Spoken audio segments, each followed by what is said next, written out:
even get here?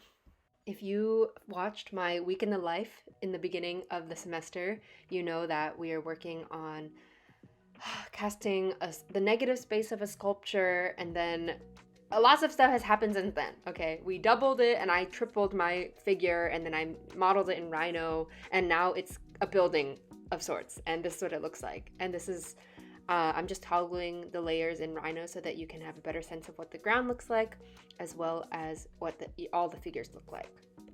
Right now, I'm working on a plaster cast of the ground, and so I'm just preparing my Rhino file, and I'm gonna go to the Zund now. And this is the Zund. It's a great machine. It's basically like a laser cutter, but with an X-Acto knife, and you can adjust all these preferences, like what material you're putting into the board, the dimensions of your board, whether you want the machine to score it or cut it. The machine can also draw. So here I'm just organizing the layers to make sure that it scores first and then cuts. And this is the Zund in action. It moves super fast. I'm not speeding this footage up at all.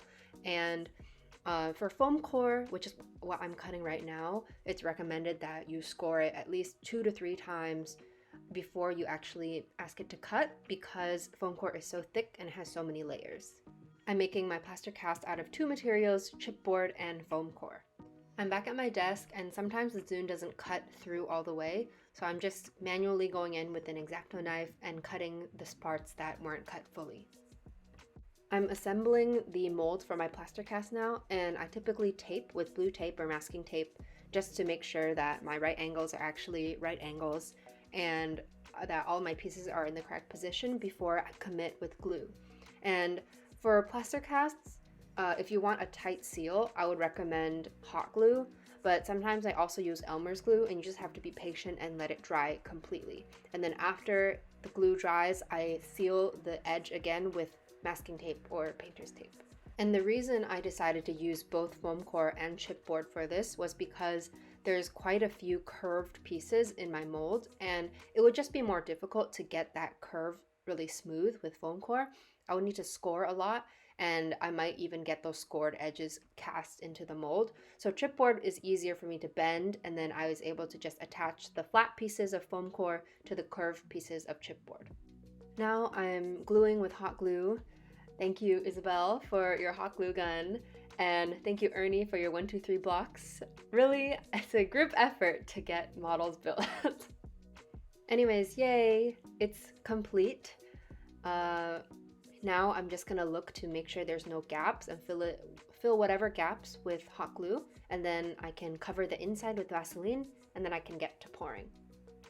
Because of the overall downward slope of my mold, when I put it upside down, I am just cutting scrap pieces of foam core to stack so that it evens out. I glued the scrap pieces of foam core together just so that when I pour the plaster, my mold won't slip. Now I'm covering the inside of my mold with petroleum jelly or Vaseline just to make sure that I can take out the plaster easily and I don't have to destroy this mold in case I need to cast again. I'm scooping what I believe is enough plaster for my giant mold, and things are about to get very hectic. This is the biggest plaster cast that I've ever done, and I did not understand how much plaster I really needed. And so I had to go back and forth, back and forth, back and forth. I think I went like 5 times, and I kept mixing plaster and needing more water. Thank you, Kevin and Brayden, for being there and helping me film and get more water, because I was such a mess. I was so frazzled, and I was going through it, man. But I got it done eventually, but it's generally not good to have plaster be cast in so many layers, and that was a lesson learned. That was a lesson learned. We're gonna let this set for a day or 2. Let's go. Yeah, and I cleaned up the mess that I made while scooping, and this is the plaster cast after I think like 30 minutes. I mean, it's already feeling solid, but you shouldn't unbox it until a day or 2 later because plaster takes quite a long time to dry. And the top was slightly uneven, so I just mixed another layer of plaster to pour on top. But again, this is sometimes not advisable because the bottom layers have already fused together and your top layer might flake off. I waited 3 or 4 days before opening this. And now we get to open a present basically, which is very exciting. I'm just taking an X-Acto knife and carefully running it along the glue on all 4 edges. And as you can see, it came out super easily once I had released the 4 walls on each side because I had Vaselined it. And now I'm just wiping off the Vaseline because otherwise it's very sticky and icky to accidentally touch the plaster cast or the mold. And this is what the plaster cast looks like. It's not perfect because it takes the form of the Vaseline that was smeared on the inside. So if I were to do it again, I would probably use cooking spray, but I was super happy with it overall considering I did not understand how much plaster I needed in the first place. I had made a chipboard version of my building, and so I was able to fit it and just make sure that my plaster cast was accurate in size, and these are all the floors of my building going on. Flash forward to 4 days later, I am starting to laser cut what my model is actually going to be made out of, which is wood. And so this is again using the same Rhino file, but I added windows, which is the tiny bars that you see along the edges. So the previous clip was my floor and my ceiling slat.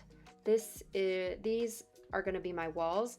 I divided my huge curvature of a wall into a bunch of these tiny little trapezoids that I'm then going to reassemble into a 3D form. So I returned to my desk, and this is what my middle floor is going to be, and this is my top ceiling panel with the windows on the side. And this is just me starting to understand lighting conditions by taking some preliminary photos. My trapezoids became that curved wall that you see on the outer edge, and then I can add my other floors on top. And originally I was thinking about this kind of slatted system for the upper floor, but that did not happen. Something else happened, which I will talk about.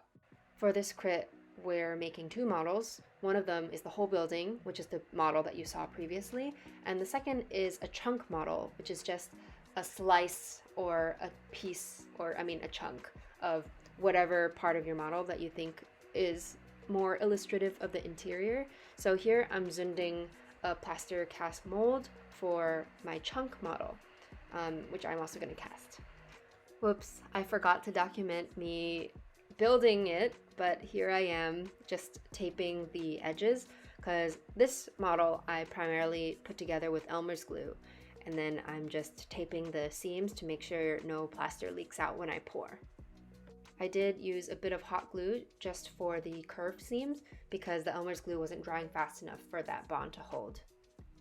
So this is what my mold looks like. It's going to be cast upside down again, and honestly the outside looks so ugly just so that the inside can look nice, because I don't care what the outside looks like as long as the inside impression can be clean. This time around I was much more prepared for plaster casting. I bought a new bag of plaster. This bag is 25 pounds. And I am in a different, more open air location, not cramped in between our already super messy desks. I am measuring a crazy amount of plaster, and I also make sure I have adequate water. This is my full setup. I have a whole tub of water to my left, plus those bottles, and my mold is sitting on top like this so that the top, which will become the bottom, will be level and flat. Through my trials and tribulations, I also found that sometimes it's easier to actually pour about half and half water to plaster first, just estimate, and then as you go along, you can add slightly more water. I remember getting all sorts of advice like pour your water slowly, not all at once, but honestly, I found it just personally easier to guess 50-50 the ratio and then gradually add more water. So here I am. I mixed 2 batches, I believe, or 3 batches to get this done, and I was very excited because it was so smooth. I went back to the laser cutter to cut the upper wall panels for my whole scale model, which is at 1/8 inch scale. And my process is typically to use tape and make sure all the pieces stay together first, and then I will go and glue. After gluing, I could get a better sense of how my whole building would look together, and I was also able to fit it nicely into my plaster cast. I was also able to better understand lighting conditions inside. I'm now gluing the interior walls, and this footage is sped up at 20 times speed, just to let you know how long these things take. Alright, and this is about 2 days later.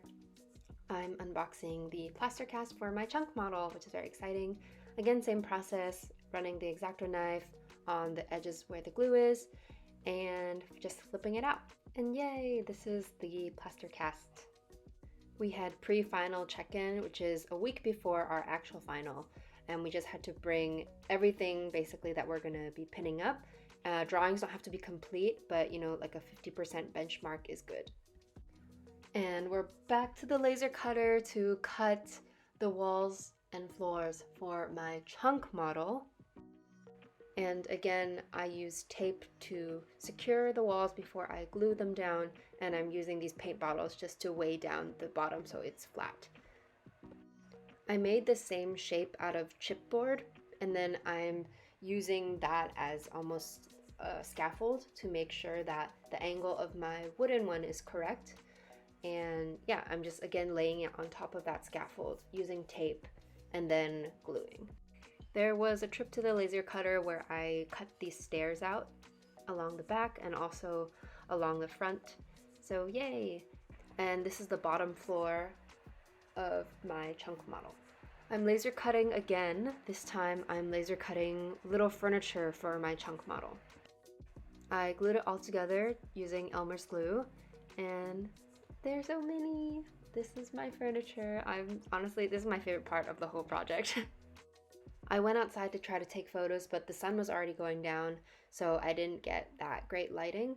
But a great tip that my TA gave us was if you go outside with foam core, you can have a nice clean background. I was able to get some nicer photos the next day, so very, very grateful and happy for that because it started raining very soon after.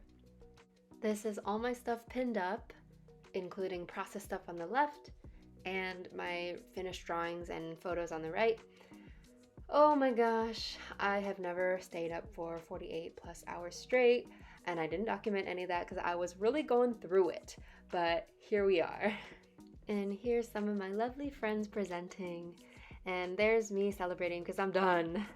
But not truly done because we still needed to submit our portfolio, and I was leaving, well, on this day I'm leaving. I'm in the airport and I'm editing photos because we had a portfolio due just to wrap up the class, and this is my final portfolio. It starts with the ground exercise where we are each given a fragment from Tents by Joseph Albers and then asked to create a ground and interpret the blocks and the stripes as various 3D elements. Then we move to the figure exercise where we were asked to cast the negative space of a certain sculpture on campus, and I chose the Women's Table by Maya Lin, and these are my various studies to get to my final fragment shape and how I interpreted my fragment fitting into my landscape. For our third exercise, aggregate, we were asked to double or mirror or somehow duplicate our original fragment and then situate it best into the landscape, and asked to do some plan and section drawing studies of this. Our fourth exercise, program, asked us to consider how we imagine this place to be inhabited and how we want to start divvying out the various spaces for specific functions. The fifth exercise, scenography, asked us to envision the various perspectives that we wanted to be key in our building and how the procession through our building would allow us to achieve these perspectives. So I have my collages on the left side and my eventual circulation diagram that I come to on the right side. I have my site plan and site section on the left side, and then specific plans and sections for my building on the right side. And now we get to model photos, and if you can't tell, I love modeling, and I think that's what is reflected in my portfolio. So here I have full images of my whole model plus some perspective shots as you walk through the building. And this is a spread dedicated to my chunk model. In the top left, I have the cast and the mold compared together, and I have my furniture highlighted and my stairs highlighted as well. In my final critique, what I really wanted to highlight was the different procession that the private versus the public take. So the top row is the artist procession, which is private, and they get to walk on the indented ground underneath that pathway and then through the center. Whereas the visitors enter on a pathway on technically the second floor and then they take the stairs down to the gallery space.